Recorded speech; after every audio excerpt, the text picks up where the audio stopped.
MZTV. All right, I'm going to try to get a lot done in this show, and I'm going to try to get it done in a short amount of time. The revelation coming is phenomenal, I think, on the phrase, their glory is in their shame. I really thought about that phrase from Philippians 3 that I read yesterday. I included it in the greater commentary, but isolating that phrase, it's quite remarkable. And I think I have proof that free will was alive and well in Paul's day, but they did not call it human free will. They did not call it human free will, but it was alive and well. Going to be getting to that. The President of the United States, Donald Trump, is in the Middle East now, and he is explaining, well, a couple of days ago, he was explaining to Saudi Arabia that we are no longer in the business, the United States, of telling countries what to do, of building countries and starting endless wars in countries and overthrowing people we don't like in foreign countries. He talked about letting the Middle Eastern nation of Saudi Arabia be who they are according to their traditions. Of course, we're not going to put up with any terrorism from any Middle East country, but it was a message of peace. It was a message of non-interventionism by the United States. Laissez-faire, you might say, except, that is hands-off, except, how would you like to make some money? You know, there used to be a saying back in the 60s, make love, not war. Trump has changed it to make money, not war. I mean, prosperity is a good thing. This makes complete sense to me. Everybody needs money, and as long as it can be made honestly by honest industry, then why not tempt other countries to make deals with the United States that will make both them and the United States wealthy? Not by cheating anyone, not by criminal activity of any kind, but by honest labor, by making products people want and offering them at competitive prices and having a free market where the marketplace decides success or failure of businesses, and the marketplace decides the cost of things. The people, what the people want, decide how much things cost. Free enterprise. It's a beautiful concept, and it's worked in the United States for many years. Another way to say it is get the government off our back. The United States has wasted so much money, and I tell you this, between the Department of Government Efficiency that Trump started with Elon Musk, finding so much waste. They were originally saying that they would find $1 trillion of waste. And of course, I know there's at least $1 trillion of wasted money every year in government. Government is bloated. Government is, speaking of the United States government, it's top heavy. It's just waste, waste, waste, waste. But of course, there are certain factions in this country that don't want us to find the waste because they are profiteering off the waste. Government doesn't like government being exposed, which makes complete sense because there goes the gravy train. There goes money for nothing and chicks for free. So, and yet, there are still going to be billions of dollars saved. Between that and the brilliant Trump tariff pressure, you can see already that it's working. He just put this tariff pressure as a tax on imports on certain countries to get them to make deals, to force them to the table. And it's worked. They're all lining up to make deals with the United States. And as they're making deals, the tariffs come off, they come down. That's even happening with China. I mean, we are going to be entering an era of prosperity like nobody's business. And if you don't want your products to be tariffed, that is, if you don't want to have a factory that in the past you were forced to move out of the United States into China or into Mexico or some other country because of overload of regulations, the complexity of trying to start a business, and wildly high taxes. This country was not friendly to enterprising people. Trump is the friendliest president for innovators and entrepreneurs and business people. So he's going to bring these American companies back to America. And not only that, but he already has pledges for trillions of dollars of foreign companies to build factories in America. He's giving them incentive. Like, you won't have to pay a tariff if you make your product in the U.S. It makes complete sense. It's common sense.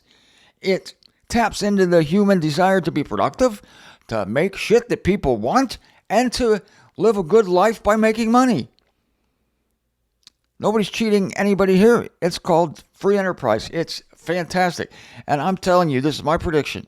I think that this man is going to get rid of federal income tax in the United States. They'll put his freaking mug on Mount freaking Rushmore if he does that, because we're going to get so much money from other countries that will finally be paying their fair share. Tariffs aren't going away completely. Some countries just have. We have not been able to sell to other countries because their tariffs have been so high and prohibitive, and yet our tariffs on other countries have been nil.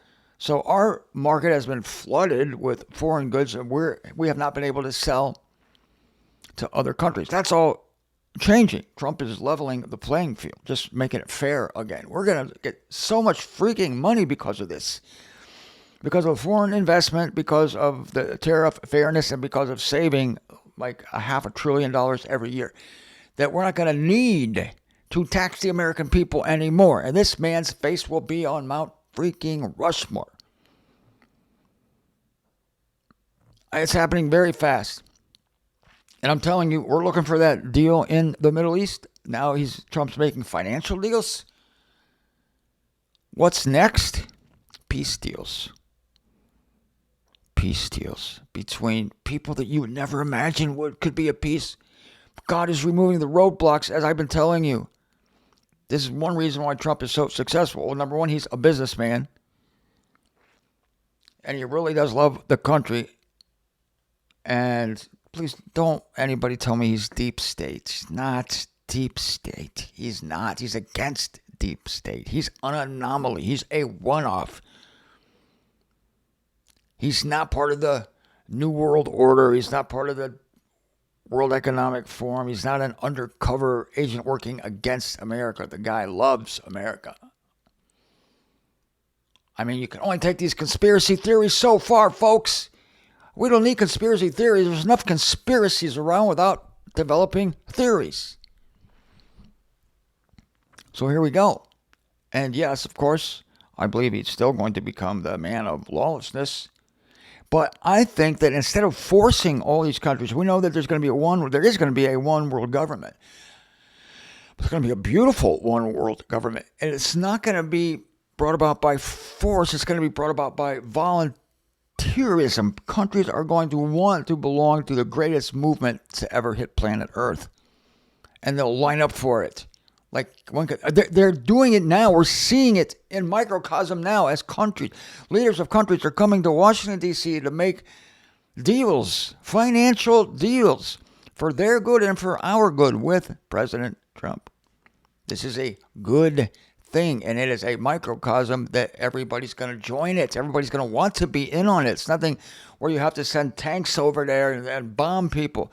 There maybe have to be some limited discipline to squash the darker parts of the world, of course. But this will only serve to straighten up the rest of the world. Cautionary tale. Don't go afoul of DJT. There's that. It's a beautiful thing. It's happening so fast. I don't want to tell you that I've been predicting this for 20 years, but yeah, you're right. It's more like 25 years. Anyway, okay. On the medical front, I still have my problem, as you can see. The first 2.5 months, I've had this was my fault. I was stalling. I was trying to fix it myself. I was procrastinating. The last 2.5 months the last 2 months has been red tape. I've gotten 5 appointments canceled. Doctors have sent me to the wrong place. Doctors have sent me to places where my insurance doesn't cover. The left hand doesn't know what the right hand is doing, and the insurance companies, what a surprise, right? I'm sorry, I'm just now recently discovering this, so I know many of you have already known it. So I finally had an appointment today, and every doctor that's looked at it believes it's localized, right? It's squamous cell carcinoma, which is the second most common form of the C word. I hate that word. I still can't believe it's applying to me. It's still so humiliating. Like my chest x-ray when I was 17 that I talked about yesterday. It's so humiliating. So weakening. Really just, it's puts a dark cloud over things. It really does. But it forces you to really rely on the sovereignty of God, even though I always do. But you just realize that without the knowledge of God being in control of everything, I don't know how people make it through their day, let alone through their lives. Don't know how they do it, but it seems like I'm closer to getting an appointment. I'm going to go see a surgeon finally. Don't know which one yet, because the one that the doctor today referred me to is on vacation until like the middle of June. So, and I have to get 2 tests done. I have to get a CT neck scan. This is just a normal operational procedure. It's not like they're suspecting anything. It's not that. It's just like I have to do this before I go see this other doctor. I have to have what they call a PET scan, PET. It's a whole body scan and a neck and head scan. Looking forward to it. Just can't wait for that. Can't wait. Oh, you know how much I am relishing every moment of this, of going into the medical world. But I do have to say this. Most of the people I've run into in the medical world have been extremely kind. And so it's tough to hate the system. I still hate the system, but the people in it, there's some really good people in it. I must say there's some good people in it. It's like they know what you're going through, and they, they're kind, and it's terrific. I recommend it to everyone. No, I don't recommend it to anybody. So I guess just to make sure that the thing's not anywhere else, but all the doctors that have looked at it say it's highly treatable. It looks completely localized, and so it just went down here. But that's common, from what I hear. It's common. So it's not lymphatic. It's just on this lymph gland. See, yeah. So they're going to get it off of there. The answer is surgery. Not looking forward to it. Okay, that's enough of that. Thank you for your prayers. Thank you for your concern. I had to update you. People wonder why hasn't anything happened yet. That's why I've been given the runaround like you would not believe. And so I'm not even going to detail it. It's been so ridiculous, but it seems to be coming to a theater near me. An operating theater, actually. Okay, now let's go back to Philippians chapter 3, where I was yesterday. I'm going to start with verse 17, because I didn't start with verse 17. I think I went right to verse 18.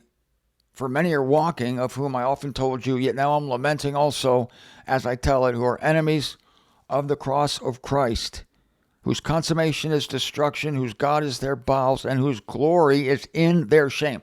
That is the strange phrase, whose glory is in their shame. Glory and shame are completely different things. So how can anyone's glory be in their shame? No one purposely glories in something that is shameful.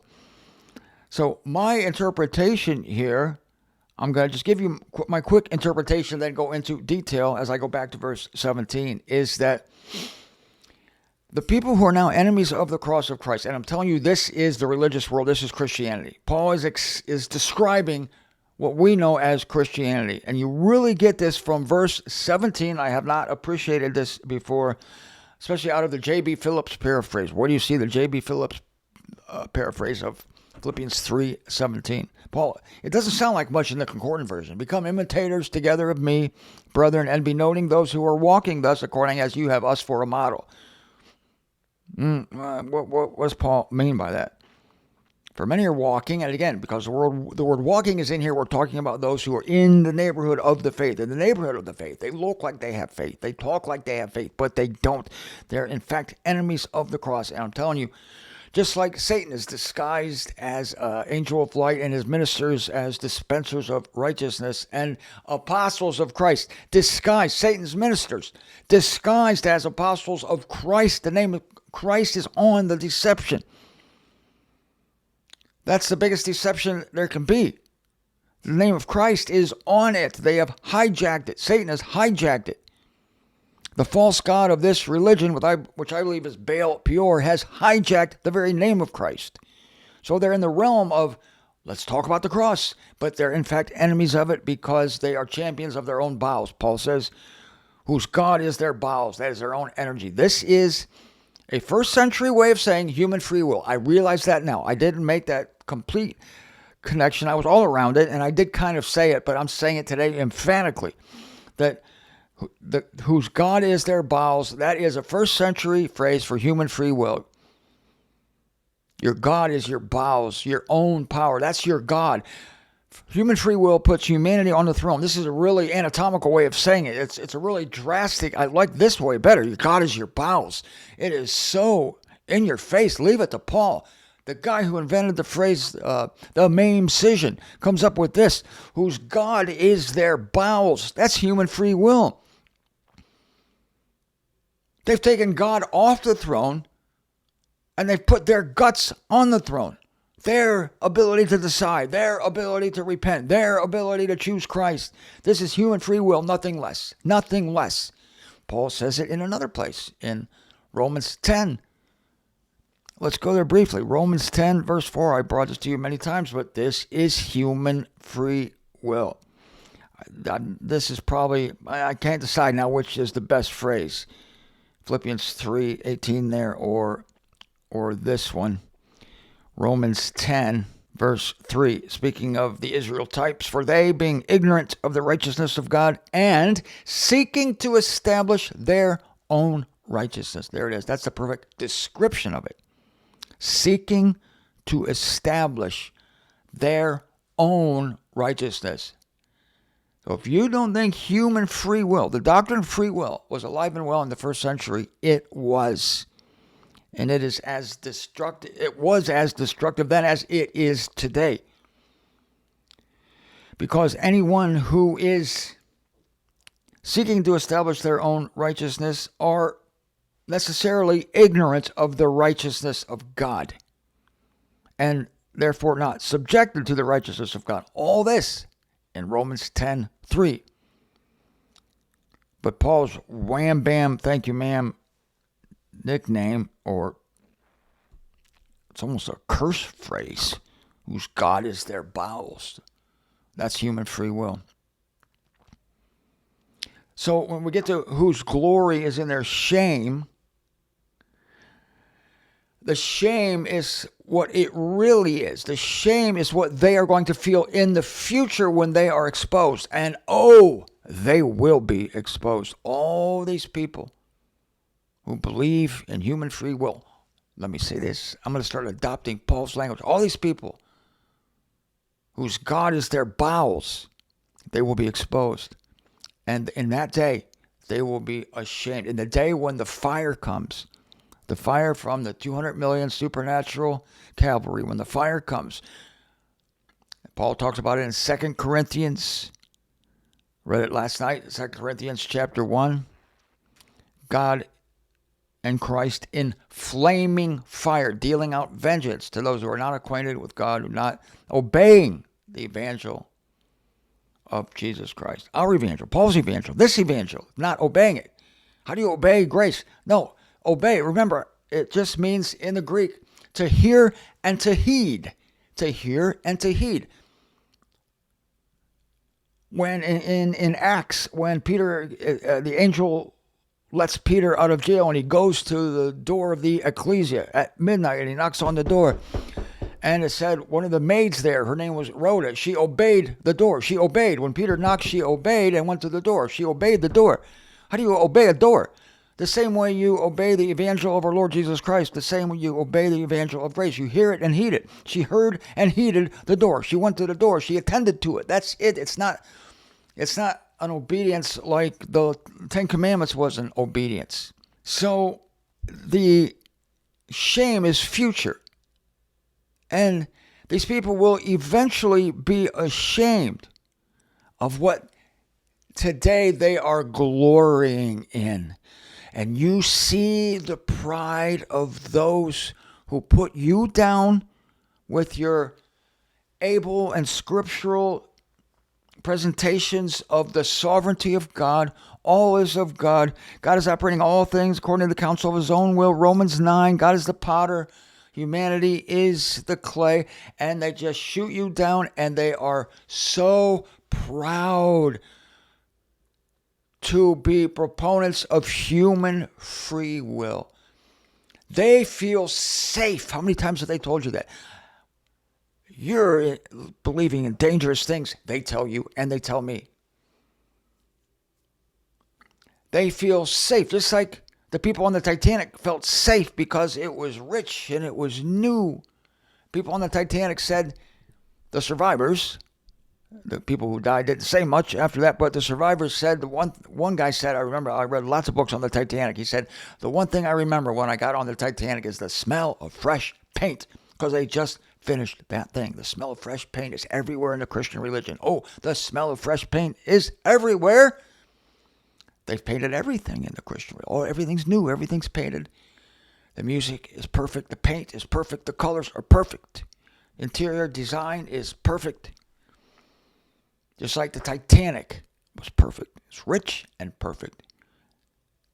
And it sank to the bottom of the sea. And the Christian religion is doomed. Get out. Anyone who is in it, get out. I have been warning you for 15 years, 20 years.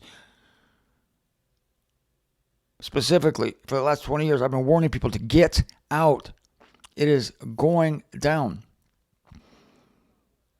But they glory in it. They glory in their numbers. They glory in that so many people believe this. And none of the Greek scholars, they tell us, none of the Greek scholars believe in the salvation of all, like you people are saying. None of the Greek scholars, which is not true at all. There are several Greek scholars who understand that the word aionion in the Greek cannot be translated with the English adjective eternal. It is a time word. It can't be translated that way. It can't be. But the Greek scholars who are in bed with the system, who are, like the translators of the King James Version, beholden to the powers that be. King James translators could not translate according to their conscience. They had to kowtow to the King of England, whose name was, take a guess. Yes, James. It's their glory. They are today glorying in the very thing they're going to be ashamed of. It's amazing. Think of the Pharisee named Saul. He gloried in his attainments in Judaism. He gloried in being of the tribe of Benjamin. Gloried in being a Pharisee. In fact, called himself in Philippians a Pharisee of the Pharisees. He gloried in the fact that, according to law, he was becoming blameless. Yet all these things, what did he end up saying in this very letter? He ended up saying that I count it now all as refuse. It's all garbage. So he was glorying in the shame. That's what this means. Whose glory is in their shame. Paul at one time was glorying in the things that he would become ashamed of. And that's exactly what we're seeing here. Whose glory is in their shame. When Paul says whose glory, he's talking about the present. When he says in their shame, he's talking about their future. The Christians will be so ashamed. Your enemies, those who are mocking you, will be so ashamed of what they believe today, what they just pompously adhere to. So many people pompously adhere to. Even some people like this Colin Woblinski fella, that he's going to be so ashamed of what he believes today. Colin, he his name, I think that's his last name, Woblinski. You've seen him. He's a standard issue Christian, believes in eternal torment, free will, Trinity, the whole 9 yards. He's a classic Christian. And so is that woman who made a show. She started her own channel, like an anti-Martin Zender channel. These people are so prideful of their eternal torment doctrine. They are so sure that they're correct because they're looking around the Titanic. Look at all the beautiful people. Look how pretty it is. Smell the fresh paint. Listen to the music. I'm on the Titanic. Everyone agrees with me. Look, there are hundreds of thousands, there are millions, hundreds of millions who agree with me. And you little stupid lonely souls out there in the wilderness who say that the cross of Christ will reconcile all things to God eventually. Yeah, that's what we say, all right, because that's what the scriptures say, correctly translated. But you're not interested in correctly translated scripture. You're interested in your beautiful structure. You're interested in being surrounded by cronies, surrounded by those of your ilk, by sycophants, because you think that since so many people believe it, it can't be wrong. That's strange. You're not aware of the scriptural precedent. In the scriptural precedent, the majority is always wrong. It's the minority. It's those in the wilderness who have the truth. Always. God's never done it any other way. Never done it any other way. Find me one place where God ever gave the majority the truth. No, it's the minority. It's the despised ones. It's the prophets and the disciples, the apostles, and Christ himself, the rejected ones who had the truth. And now, the small flock known as the body of Christ, we have the truth. And you people on the Titanic, man, glub, glub, glub.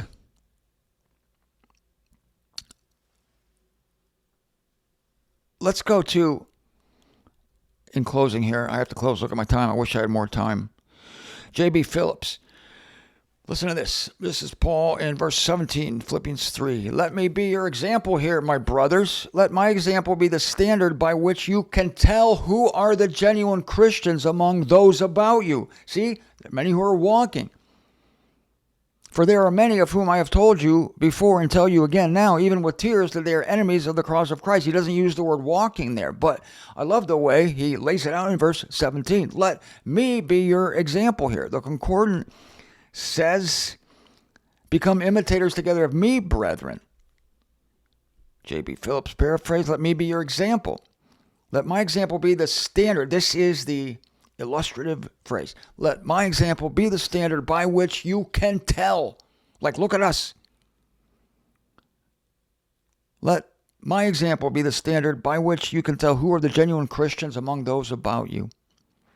For there are many of whom I have told you before and tell you again now, even with tears. And these are those who are in the circle of the faith, those who name the name of Christ.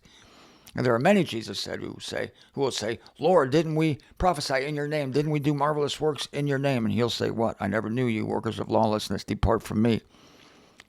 It'll be a temporary departure, but it will be a departure. It'll be via fire. Many will die, and it'll be a total shame.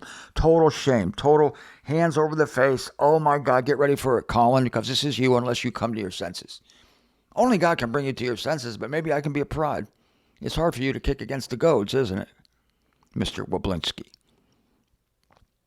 Taking such pride in the doctrine of eternal torment and the doctrines of free will and the Trinity. You love it. You're proud of it. You're glorying in your shame, in what will become your shame. These men are headed for utter destruction. Not eternal destruction, but utter destruction. I can go with that. Their God is their own appetite. Listen to this. Here it is. Their pride is in what they should be ashamed of. Your pride, Woblinski, is in what you should be ashamed of. You should be ashamed of yourself for believing these lies of Christianity. But you're not. You're proud of it. And this world is the limit of their horizon. There it is. That's a beautiful phrase by J.B. Phillips in the J.B. Phillips New Testament paraphrase there. This world is the limit of their horizon. The way the Concordant puts it is who to the terrestrial are disposed. We have the great honor and the great privilege to be gifted by God to be able to glory in the glory. We glory now in the truth, and we will not be put to shame. God promises that. We will not be put to shame.